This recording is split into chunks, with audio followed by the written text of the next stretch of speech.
நண்பர்களே, நான் உங்கள் மெல்வின் பிள்ளை. பழைய ஏற்பாட்டிலே தீர்க்கதரிசிகள் சொல்வதை ராஜாக்கள் அதை அவருடைய நண்பர்களிடத்திலே சொல்வதை நாம் பார்க்க முடியும்.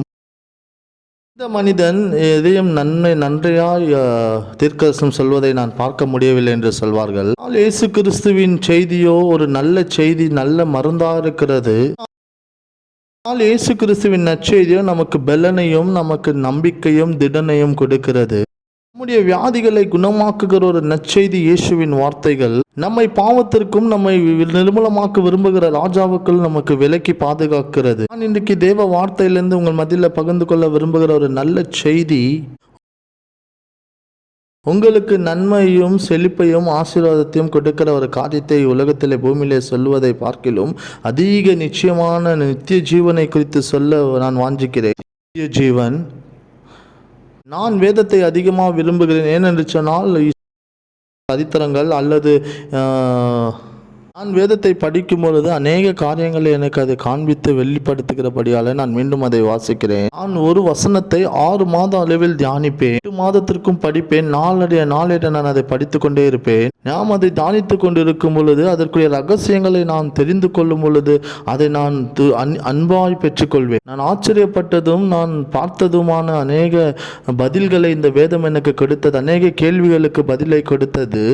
அநேகருக்கு ஊழியம் செய்யவும் என் ஊழியத்தில் பயன்படவும் இந்த வார்த்தைகள் என்னை பலப்படுத்தினது. ஒரு வேத பகுதியை வாசிக்க விரும்புகிறேன். யாத்திராகமம் 23ஆம் அதிகாரம் அதில் 20லிருந்து 25வது வசனம் வரைக்கும் நாம் பார்க்கலாம். எல்லாவற்றையும் அல்ல, ஆனால் சிலதை உங்களுக்கு காண்பிக்கும்படியாய் நான் ஒரு தூதனை உனக்கு முன்பதாக அனுப்புகிறேன். நான் உனக்கு ஆயுதம் பண்ண இடத்திற்கு காண்பிக்கும்படியாய் நீ அவனுக்கு செவி கொடுத்து அவன் சொல்வதையெல்லாம் நீ கேட்பாயானால் நான் உனக்கு காண்பித்ததை அவன் உனக்கு காண்பிப்பான். தூதன் உனக்கு முன்பதாக போய் உன் சத்துருக்களை நிர்மூலமாக்கி நான் உனக்கு காண்பிக்க இருந்த தேசத்தை அவன் உனக்கு காண்பித்து சுதந்தரிப்பான். இஸ்ரவேல் ஜனங்களோடு கர்த்தர் எவ்வளவு பலமாய் பேசினார். இந்த வார்த்தையை என்னை மிகவும் மிகவும் மிகவும் பலப்படுத்தினது. இதை பார்க்கும் பொழுது தேவன் நம்மோடு எப்படியாய் பேசுவார், நம்மோடு சாதாரணமாய் பேசுவார் என்று நாம் பார்க்க முடியும். என்னை ஈர்த்த காரியம் எதுவென்றால், நான் ஒரு தூதனை அனுப்புகிறேன், ஒரு தூதனையே அனுப்புகிறேன் என்று சொன்ன வார்த்தை, உன்னை பாதுகாப்பதற்கும் உன்னை நடத்துவதற்கும் உன்னை பார்ப்பதற்கும் ஒரு தூதனை நான் அனுப்புவேன் என்று கர்த்தர் சொன்னது போல நீங்கள் அவனுக்கு செவி கொடுங்கள். ஏனெனில் நான் உங்களுக்கு காண்பித்த தேசத்தை அவன் உங்களுக்கு கொண்டு போவான். அவனுக்கு விரோதமாய் எழுந்து நிற்காதிருப்பீர்களாக. இன்னைக்கு பேச விரும்புவது தூதனின் நிமித்தம் நிற்கப்படுகிற காரியங்கள். நான் உங்களுக்கு காண்பிக்கிறேன். தூதர்கள் இந்த பூமியில இருக்கிறார்கள் என்பதை நாம் இந்த நூற்றாண்டிலே புரிந்து கொள்ள வேண்டும். ஏனென்றால் வேத புத்தகம் நமக்கு அழகாய் எழுதி கொடுக்கப்பட்டு வைத்திருக்கிறது. உங்களை தேவன் எங்கே கொண்டு வர தீர்மானித்திருக்கிறாரோ அங்கு கொண்டு போகும்படியாய் தூதர்களை வைத்து நம்மை காத்து நம்மை பார்க்கும்படியாய் இன்றைக்கும் அதை தேவன் செய்து கொண்டிருக்கிறார். தேவன் பரலோகம் இருக்கிறது, ஆனாலும் உங்களுக்கு ஊழியம் செய்யும்படியாய் தூதர்களை உங்களை சுற்றிலும் பாதுகாப்பாய் வைப்பார். அநேக தூதர்கள் இருக்கிறார்கள். பரலோகத்திலும் தூதர்கள் இருக்கிறார்கள். பூமியிலும் தம்முடைய பிள்ளைகளை காக்கும்படியாய் தேவன் தூதர்களை வைத்திருக்கிறார். தூதர்கள் நமக்காய் நியமிக்கப்பட்டவர்கள். ஏனென்றால் நம்மை பாதுகாக்கவும் நமக்குரியவைகளை செய்து முடிக்கவும் தேவனால் தீர்மானிக்கப்பட்டவர்கள். இங்கே மிக முக்கியமான காரியத்தை நாம் பார்க்கிறோம். தூதனுக்குரிய தூதனை நாம் பார்க்கிறோம். சொல்லுகிறார், அந்த தூதனுக்கு செவி கொடுங்கள், அவனுக்கு விரோதமாக நீங்கள் எழுந்து நிற்க வேண்டாம் என்று தேவன் தம்முடைய ஜனங்களை பார்த்து சொல்லுகிறார். நமக்கு தேவன் சொல்லக்கூடிய முக்கியமான காரியம் என்னவென்றால், நீங்கள் தேவனுக்கு கீழ்ப்படியுங்கள், கீழ்ப்படிதல் உத்தமம், நீங்கள் தூதர்களுக்கும் கீழ்ப்படியுங்கள் என்று இங்கே காண்பிக்கிறார். இங்கே தூதர்களையும் தூதருடைய வேலைகளையும் பார்க்கிறோம். அவர்கள் கூட்டமாய் தேவனுக்கு என்று ஊழியம் செய்கிறவர்கள் தான் தூதர்கள். தூதர்கள் பிரதானமானவர்களும் கூட்டமாய் நமக்கென்று ஊழியம் செய்வார்கள். எதற்கென்று சொன்னால், தேவன் நம்மை எங்கே கொண்டு போக திட்டம் வைத்திருக்கிறாரோ அந்த இடத்திற்கு கொண்டு போகும்படியாய் தூதர்களை கொண்டு கர்த்தர் நமக்கு அதை செய்வார். நம்முடைய வாழ்க்கையில ஜெயத்தை பார்க்கவும் தொழிலில் ஜெயத்தை பார்க்கவும் நமக்கென்று தேவன் அனுப்பி வைத்திருக்கிற தூதர்களுக்கு குறிக்கிற வார்த்தைகளை நாம் கீழ்ப்படிவது நமக்கு அவசியமா இருக்கிறது. வேதத்திலே பார்க்கும்போது தூதர்களை கொண்டு கர்த்தர் எப்படி தம்முடைய தாசர்களை பலப்படுத்தினார். நீங்கள் எலியாவுடைய வாழ்க்கையை பார்க்கும்போது, எலியா சோர்ந்து போயிருக்கும் போது ஒரு தூதனை கொண்டு அவனை போஷித்து அவனை பலப்படுத்தி அவனை பேசினார். அதே போலதான் தானியேலுக்கும் கர்த்தர் தூதனை கொண்டு பலப்படுத்தினார் என்று நாம் வேதத்திலே பார்க்கிறோம். அநேக நேரங்களிலே நம்மை பாதுகாப்பாய் வைப்பதும் நாம் பாதுகாக்கப்படுவதும் அநேக தூதர்கள் நம் கண்ணுக்கு தெரியாத பட்சத்தில் தேவன் வைத்து நம்மை பாதுகாக்கிறபடினாலே அந்த தூதர்கள் என்று எப்பொழுதும் நம்மை நம்மை சுற்றி இருப்பார்கள். நீங்கள் இயேசு கிறிஸ்துவினுடைய வாழ்க்கையில பார்க்கும் பொழுதும் தூதர்கள் அவரை சுற்றியிருந்து அவரை பலப்படுத்தினார்கள் என்று வேதம் சொல்லுகிறது. இயற்கைக்கு அப்பாற்பட்ட காரியங்களை செய்யும்படியாய் தூதர்களை நம்மை சுற்றிலும் வைப்பார். அது மாத்திரமல்ல, நமக்கென்று நியமிக்கப்பட்டிருக்கிற தூதர்களை கொண்டு நமக்கு ஜெயத்தை கொடுக்கவும், நம்மை எங்கே கொண்டு போக தேவன் திட்டமா இருக்கிறாரோ அங்கே கொண்டு போகும்படியாய் இந்த தூதர்கள் நமக்காய் கிரியை செய்து கொண்டே இருப்பார்கள். அவர்களுக்கு தேவன் வைத்திருக்கிற இந்த ஊழியத்தை அவர்கள் செய்வார்கள். தேவன் நமக்காய் வைத்திருக்கிறதை அவர்கள் நமக்காய் செய்து முடிப்பார்கள்.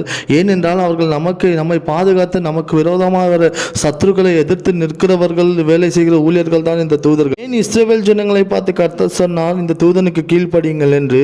அவன் மேல் என் நாமம் தரிக்கப்பட்டிருக்கிறது, அவன் என்னை கீழ்ப்படிந்து என் வேலையை செய்கிறான், அது நிமித்தம் நீங்கள் அவனுக்கு கீழ்ப்படியுங்கள் என்று கர்த்தர் சொன்னார். அவர்கள் வல்லமை உள்ளவர்கள். அது மாத்திரமல்ல, தேவன் என்ன சொல்கிறாரோ அதை செய்து முடிக்கிற கீழ்ப்படுகிற உள்ளவர்களாக இருக்கிறபடினாலே அவர்களுக்கு நாம் கீழ்ப்படிய வேண்டியது அவசியமாக இருக்கிறது. வேதத்தை படித்து பார்க்கும்போது சகரியா ஊழியம் செய்த நாட்களிலே கர்த்தருடைய தூதன் இறங்கி வந்து சகரியாவை பார்த்து ஒரு தீர்க்க தரிசனம் சொன்ன பிறகு அவன் வாயை 9 மாதம் திறக்காதபடிக்கு அடைத்து வைத்தான் என்று நாம் பார்க்கிறோம். ஏனென்றால் அந்த தூதனுடைய வாயிலே கர்த்தருடைய வார்த்தை இருந்தபடினாலே அதை செய்ய அவனால் முடிந்தது. ஏனென்றால் தேவனுடைய தூதர்கள் நம்மை காப்பதற்கு தேவன் தீர்மானித்து வைத்திருக்கிறார், நம்மை அழிப்பதற்கு அல்ல. அதனாலே நாம் பார்க்கும் பொழுது அவர்கள் நமக்காய் தேவன் பட்சத்தில் நின்று தேவன் நமக்காய் என்ன செய்ய சொல்ல சித்தமாக இருக்கிறாரோ அதை செய்து முடிக்க நம்மை பாதுகாக்க இந்த தூதர்களை கர்த்தர் நமக்காய் இந்த பூமியில் வைத்திருக்கிறார். அநேக நேரங்களில் என்னுடைய வாழ்க்கையிலே நான் இதை பார்த்திருக்கிறேன்.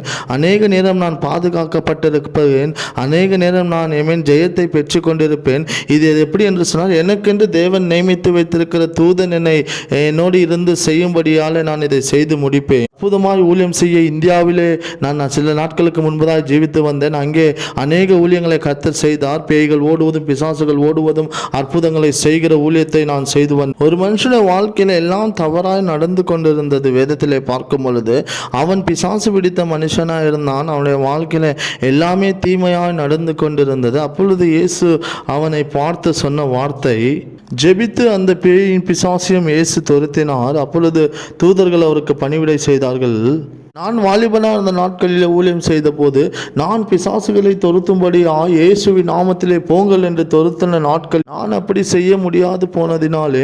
ஆனால் சில நாட்கள் கடந்த பிறகு தேவன் எனக்கு சில காரியங்களை கற்றுக் கொடுத்தார். தேவனை பார்த்து கேட்டேன், ஆண்டவரே, உம்மை ஆராதிக்கிறார்கள், உம்மை பாடுகிறார்கள், உம்மை துதிக்கிறார்களே, ஏன் இன்னும் இந்த ஜனங்கள் கஷ்டத்திலும் வேதனையிலும் பிசாசின் பிடியிலும் இருக்கிறார்கள் என்று கேட்டேன். இப்படி கஷ்டப்பட்ட மனுஷனுடைய வாழ்க்கையில ஏன் இதெல்லாம் நடந்தது என்று பார்க்கும்போது அவனுடைய சாபமும் அல்ல, அவனுடைய பலவீனமும் அல்ல. ஏனென்றால் இவனுக்கு காக்கப்பட்ட தூதனை இவன் எதிர்த்து நின்றதுனால, அவனுக்கு கீழ்ப்படியாததினாலே, அவன் இவனை மன்னிக்காது இருந்ததினாலே அவனுக்கு இவைகளெல்லாம் சம்பவித்தது என்று கர்த்தர் எனக்கு காண்பித்தார். கீழ்ப்படியாமை தேவனுக்கு விரோதமான பாவம் என்று நாம் வேதத்தில் பார்க்கிறோம். தேவனுக்கு கீழ்ப்படியாததும் தேவ தூதனுக்கும் கீழ்ப்படியாததும் நம்மை கீழ்ப்படியாமையிலே நடத்தும் போது நாம் பாவத்திலே விழுந்து அதிலே நாம் இருப்போம் என்பதை நான் காண்பிக்க விரும்புகிறேன். கீழ்ப்படியாமை ஒரு பாவத்தை நமக்கு கொடுப்பது மாத்திரமல்ல, நம்மை கட்டுக்குள்ளே கட்டி வைக்கிறதை நாம் மறந்து விடுகிறோம். வேதத்திலே பார்க்கும்போது பாவங்கள் ஒரு அளவாய் கணக்கிடப்படுகிறது.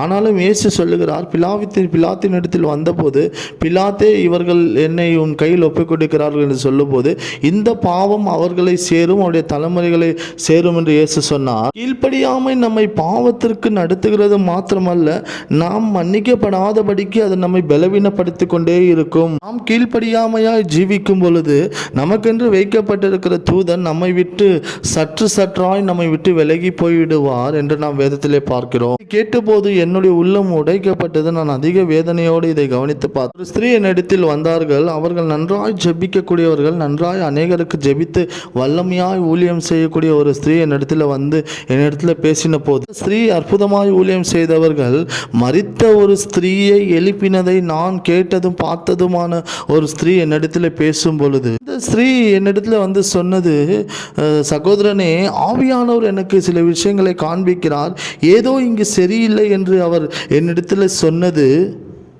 ஸ்திரீ தேவனை தன் முழு உள்ளத்தோடு முழு ஆத்மாவோடு முழு வெள்ளத்தோடு கர்த்தரை நேசித்த ஒரு ஸ்திரீ, ஆனாலும் என்னுடைய வாழ்க்கையில் ஏதோ ஒன்று சரியில்லை என்று ஆவியானவர் எனக்கு காண்பிக்கிறார் என்று சொன்னதை என்னிடத்துல சொன்னார்கள். எல்லாம் இருந்தது, ஆனால் வல்லமை இல்லாமல் இருந்ததை நான் பார்த்தேன். இப்படி வல்லமையாய் ஊழியம் செய்த ஸ்திரீ, அந்த ஸ்திரீனிடத்திலே தமக்கு வைக்கப்பட்டிருக்கிற தூதனுக்குரிய கீழ்ப்படிதலை அவர்கள் காண்பிக்காமல் அவர்கள் இருந்தபடியினால அவர்களுக்குள்ளே ஏதோ ஒரு குழப்பம், சமாதானம் இல்லாமல் இருந்த ஒரு சூழ்நிலை என்னிடத்திலே அவர்கள் தெரிவித்தார். அந்த ஸ்திரீயுடைய வீட்டிலே தேவனுக்கு பிரியமில்லாத காரியங்கள் நடந்து கொண்டிருந்தபடினாலே அவர்களுக்குரிய தூதன் அவர்களுக்கு இல்லாமல் போகும் பட்சத்திலே இவ்விதமான குழப்பங்கள் நடந்து கொண்டிருந்தது என்று நான் அந்த ஸ்திரீனிடத்தில் சொன்னேன். வேதத்திலே நாம் வாசிக்கும் பொழுது ஏலியின் பிள்ளைகள் தேவனுக்கு விரோதமாய் தவறு செய்த போது, கர்த்தருக்கு கீழ்ப்படியாத ஊழியம் செய்த போது, ஏலி அந்த பிள்ளைகளின் நிமித்தம் தன்னுடைய ஊழியத்தை இழந்து போனான், தன் ஆசாரியத்துவத்தை எழுந்து போனான். ஏனென்றால் அநீதி செய்கிற பிள்ளைகள் அவனுக்கு இருந்தபடினாலே அவன் தனக்கு உள்ளது எல்லாவற்றையும் இழந்து போனான். ஏலி தீர்க்கதரிசியா இருந்த போதும், அவன் ஒரு ஆசாரியனா இருந்த போதும், அவன் ஊழியம் செய்தும் அவனுடைய பிள்ளைகளை அவன் சரியாய் நடத்தாத பட்சத்திலே அவனுடைய ஊழியம் அவன் கையை விட்டு விலகி போனது. அதே போலதான் அந்த ஸ்திரீயுடைய வாழ்க்கையிலும் அவனுடைய பிள்ளைகள் அநீதியை செய்து வருகிறதை அவர்கள் பார்த்த போதும் அதை கேட்க முடியாத சூழ்நிலையில் இருந்தபடியினாலே அதை அவர்கள் என்னிடத்தில் காண்பித்த செய்தி நான் உங்களுக்கு காண்பிப்பது எதற்கென்று சொன்னால், தேவன் உங்களோடு பேசும்படியாய், நம்முடைய சந்ததியை விடுவிக்கும்படியாய் அப்படியே தேவன் செய்ய வாஞ்சிக்கிறார். நமக்கு கர்த்தர் வைத்திருக்கிற தூதர்களுக்கு நாம் கீழ்ப்படியும் பொழுது நமக்கு நன்மைகளை செய்வார்.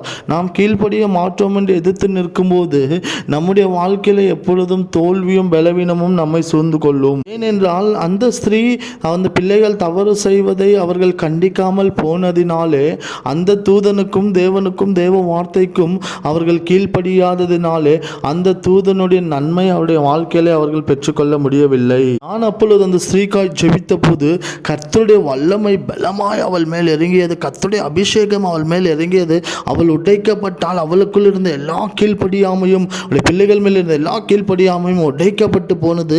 அப்பொழுது அவள் வல்லமையை பெற்றுக்கொண்டு, அபிஷேகத்தை பெற்றுக்கொண்டு, கர்த்தருடைய வார்த்தையை பேச தீர்க்கதரிசன நாவினாலே திறக்கப்பட்டதினாலே அவளுடைய எல்லாவற்றையும் அவள் திரும்பவும் பெற்றுக்கொண்டு என் முன்னே நின்று கொண்டு, அப்பொழுது அந்த ஸ்திரீ தம்முடைய பிள்ளைகளை பார்த்து, நீங்கள் தேவனுக்கு விரோதமாக செய்யாதீர்கள் என்று பலமாய் சொன்னார்கள். அதற்கு அவருடைய பிள்ளைகள் எதிர்த்து நின்ற போதிலும் நீதியை செய்ய அந்த ஸ்திரீயானவள் அந்த பிள்ளைகளுக்கு விரோதமாய் நின்றதை நான் பார்த்தேன். நேரங்களிலே நாம் மனுஷர்களை பிரியப்படுத்த அல்ல, நீதியை பார்ப்பதற்கும் நீதியை சொல்லுவதற்கும் நீதியை நடப்பிப்பதற்கும் மாத்திரமே நாம் தேவனால் ஏற்கப்பட்டிருக்கிறோம். வார்த்தைக்கு கீழ்ப்படிவதும் அதற்கு நாம் நம்மை அடிபணிவதும் மாத்திரமே நம்மை ரட்சிப்பின் அனுபவத்திற்குள்ளே நடத்தும். ஏனென்றால் நாம் தேவனுடைய வார்த்தைக்கு கீழ்ப்படியும் பொழுது அவருடைய ரட்சிப்பு நமக்கு சுதந்திரமாய் கிடைக்கும். ஸ்திரீயானவள் பின்பு தேவனிடத்தில் போய் தன்னை அர்ப்பணித்த பின்பு அவள் மீண்டும் புதுப்பிக்கப்பட்டு கர்த்தரிடத்தில் நன்மையை செய்து நன்றி சொல்லி மன்னிப்பை பெற்றுக்கொண்டு பிறகு தேவனை நோக்கி, தேவரீ, நீர் வைத்திருக்கிற அந்த தூதனை எனக்கு மன்னிக்க சொல்லவும், என்னை பாதுகாக்கவும், என் குடும்பத்தை பராமரிக்கவும் செய்யவும் என்று அந்த ஸ்திரீ அறிக்கையிட்டதை நான் பார்த்தேன். அவர்கள் தேவனுடைய நாமத்தில் எல்லாவற்றையும் மீண்டும் நன்மையை பெற்றுக்கொண்டதை நான் பார்த்தேன். கண்பார்ந்த சகோதரனே, உங்களுடைய வாழ்க்கையில் நீங்கள் இந்த மாதிரி சூழ்நிலைக்குள்ளாய் கடந்து போகிறீர்களா?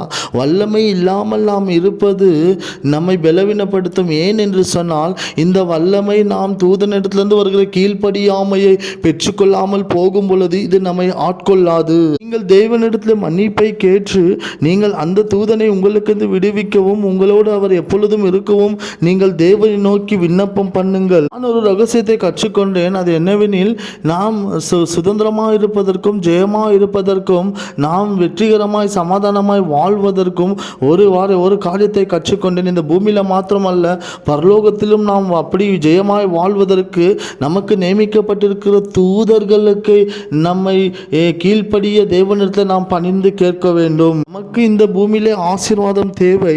ஆனால் நாம் பணத்தை சார்ந்து அல்ல, பணத்திற்கு பின்னாலே வாழாதபடிக்கு தேவன் நமக்கு பரலோகத்தில் நித்திய ஜீவனில் வைத்திருக்கிற ஒரு வாழ்க்கையை நாம் எதிர்நோக்கி பார்க்க வேண்டும். அதற்கென்று நாம் தேவன் நம்மை நடத்துகிற தூதர்களை நம்முடைய வாழ்க்கையிலே நாம் அவர்களை விட்டுவிடாதபடிக்கு அந்த வார்த்தைகளுக்கு கீழ்ப்படிய நாம் நம்மை அர்ப்பணிக்க வேண்டும்.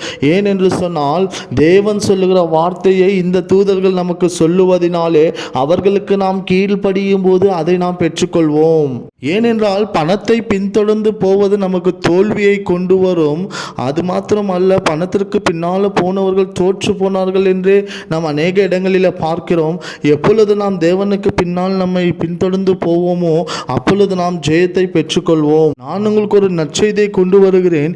நீங்கள் இருக்கிற இடங்களிலே ஒருவேளை எல்லாவற்றையும் இழந்து போன நிலையில் இருக்கிறீர்கள், உங்களுடைய பலன் இழந்து போனீர்கள், உங்களுடைய நன்மைகளை இழந்து போனீர்கள் என்று நீங்கள் இருப்பீர்கள் என்று சொன்னால் ஒரு வார்த்தையை நான் உங்களுக்கு சொல்ல விரும்புகிறேன். இந்த பகுதியை நான் காண்பிக்க விரும்புகிறேன். யாத்திராகமம் 23 அதிகாரம் அதில் 20வது வசனத்தை நான் காண்பிக்க விரும்புகிறேன். 5:26 நான் காண்பிக்க விரும்புகிறேன். தேவன் சொல்லுகிற வார்த்தை, நான் உங்கள் தேவனாகிய கர்த்தர், நான் உங்களை ஆசீர்வதிப்பேன், உங்கள் அப்பத்தையும் தண்ணீரையும் நான் ஆசீர்வதிப்பேன், உங்களிடத்திலே வியாதியை நான் வருவதில்லை, பலவீனங்களை வருவதில்லை, நீங்கள் இருக்கிற இடத்திலே நான் உங்களை ஆசீர்வதிப்பேன் என்று கர்த்தர் சொன்னார். வாழ்க்கையிலே நீங்கள் ஆசீர்வாதத்தை பெற்றுக்கொள்ளவும் உங்கள் அப்பமும் உங்கள் தண்ணீரும் ஆசீர்வதிக்கப்பட்டிருக்க வேண்டும் என்று சொன்னால், நீங்கள் இந்த ஆசீர்வாதங்களை பெற்றுக்கொள்வதற்கு, நன்மைகளை பெற்றுக்கொள்வதற்கு, வெறுமையை விட்டு போகும்படியாய், ஒன்றுமில்லாமல் உங்களை விட்டு போகும்படியாய் நீங்கள் செய்ய வேண்டியது ஒன்றே ஒன்றுதான். உங்கள் தேவனாகிய கர்த்தரை நீங்கள் முழு உள்ளத்தோடு, முழு இருதயத்தோடு, முழு ஆத்மாவோடு நீங்கள் ஆராதிப்பீர்களாக. அது மாத்திரமல்ல, ஆவியிலும் உண்மையிலும் நீங்கள் அவரை ஆராதிப்பீர்களாக. என்றால் ஆராதனை என்பது உங்களுடைய வாழ்க்கையில ஒரு வல்லமையை விடுவித்து கொடுக்கும். அந்த வல்லமை என்றைக்கும் நீங்கள் காணாததும் என்றென்றைக்கும் காணாததுமான வல்லமையை உங்கள் வாழ்க்கையில் நீங்கள் கர்த்தரை ஆராதிக்கும் பொழுது நன்மைகளினாலே, ஆசீர்வாதங்களினாலே, சுதந்திரங்களினாலே, ஆஸ்திகளினாலே உங்களை விடுவித்து கொடுக்கிற அந்த ஆராதனை, ஆவியோடும் உண்மையோடும் தேவனை ஆராதிக்கிற ஒரு அனுபவத்தை நீங்கள் பெற்றுக்கொள்ள வேண்டும். ஒருவேளை வெறுமையை பார்க்கிற உங்கள் வாழ்க்கையில நீங்கள் எல்லாவற்றையும் தோற்று போன நிலைமையில இருந்தாலும் நீங்கள் செய்ய வேண்டியது ஒன்றே ஒன்றுதான். நீங்கள் தேவனை ஆராதித்து பாருங்கள். அப்பொழுது இவைகள் எல்லாம் மாற வேண்டிய நிலையிலே மாற வேண்டிய தேவன் செய்வார் என்பதை நீங்கள் புரிந்து கொள்வீர்கள். கர்த்தரை ஆராதிப்பது, அவரை ஆராதிக்கும் போது கர்த்தர் இயற்கைக்கு அப்பாற்பட்ட வல்லமைகளை செய்வார். ஏனென்றால் அந்த ஆராதனையிலே வல்லமை உண்டு. தேவனை ஆராதிக்கிற தேவ பிள்ளைகளுடைய மத்தியிலே கர்த்தருடைய வல்லமை இறங்குவதனாலே இயற்கைக்கு அப்பாற்பட்ட வல்லமைகளை அவருடைய வாழ்க்கையில செய்வார். என்னுடைய வாழ்க்கையில் அநேக நேரங்களில் வெறுமையும் நன்மை இல்லாத சூழ்நிலைகள் கூட நான் கடந்து போகும் பொழுது நான் ஒன்றே ஒன்று செய்வது என்னவென்றால், நான் கர்த்தரை நோக்கி மிக உற்சாகமாய் கர்த்தரை ஆராதிப்பேன், தேவனை துதிப்பேன். அப்பொழுது என்னுடைய வாழ்க்கையில நன்மைகள் உண்டாகும். எப்படி என்றால், வேதத்திலே நாம் பார்க்கும் பொழுது பக்தனாகிய தாவீது கர்த்தருக்கு முன்பதாய் ஆடி பாடி கர்த்தரை ஆராதித்து மகிமைப்படுத்தி அவரை எப்படி துதித்தானோ அப்படி நாமும் கர்த்தரை பாடி துதித்து ஆராதிக்கும் பொழுது நம்முடைய காரியங்கள் எல்லாம் மாறி போவதை நாம் பார்ப்போம். தாவீது தேவனை ஆராதித்த போது அவனுக்குள்ளே ஒரு சமாதானம், வெளியே ஒரு சமாதானம், சுற்றிலும் இருந்த எல்லா சூழ்நிலைகளும் மாறி போனது போல நாம் தேவனை ஆராதிக்கும் போது, தேவனை துதிக்கும் பொழுது நம்முடைய வாழ்க்கையில நமக்குள்ளேயும் நமக்கு வெளியிலும் நம்மை சுற்றிலும் இருக்கிற எல்லா காரியங்களும் மாறி போகும் என்பதை நான் உங்களுக்கு சொல்லுகிறேன். ஏனென்றால் வல்லமை உள்ளது ஆராதனையிலே அடங்கி இருக்கிறது. நாம் கர்த்தரை ஆராதிக்கும் போது நம்முடைய பாரங்கள் குறைந்து போகும், நம்முடைய சோர்வுகள் நம்மை விட்டு நீங்கி போகும், நம்முடைய பலவீனங்கள் நம்மை விட்டு நீங்கி போகும். என்னை கேட்கிற கர்த்தருடைய பிள்ளைகளை, நீங்கள் ஜெபிக்க தொடங்குவதற்கு முன்பதாக முதலாவது கர்த்தரை பாடவும் ஆராதிக்கவும் அவருடைய நாமத்தை மகிமைப்படுத்தவும் நீங்கள் பழகும் பொழுது உங்கள் வாழ்க்கையில் நீங்கள் ஜெயத்தை பார்ப்பீர்கள் என்பதை நான் உங்களுக்கு காண்பிக்கிறேன். நீங்கள் தேவனை முழு உள்ளத்தோடு, முழு ஆத்மாவோடு, முழு பலத்தோடு நீங்களை ஆராதிக்கும் பொழுது உங்கள் அப்பத்தின் மேலும் உங்கள் தண்ணீரின் மேலும் கர்த்தருடைய ஆசீர்வாதம் வந்து தங்குவதை நீங்கள் பார்ப்பீர்கள்.